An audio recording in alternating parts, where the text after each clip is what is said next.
আগামী ৩১ ডিসেম্বরকে সামনে রেখে বিভিন্ন স্লোগান লিখে সামাজিক যোগাযোগ মাধ্যম ফেসবুকে আলোচনার সৃষ্টি করেছেন বৈষম্য বিরোধী ছাত্র আন্দোলন ও জাতীয় নাগরিক কমিটির সদস্যরা।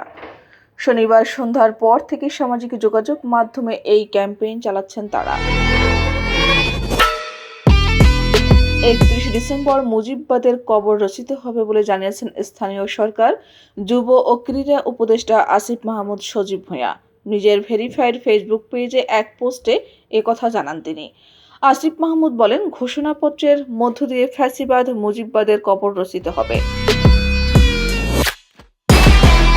তিনি আরও বলেন, দল, মত, ধর্ম, বর্ণ নির্বিশেষে দেশের সব নাগরিকের মুক্তির সনদ, সাম্য, মানবিক মর্যাদা, সামাজিক সুবিচারের ভিত্তিতে নতুন বাংলাদেশ ৩৬ জুলাই পূর্ণতা পাক ৩১ ডিসেম্বরে।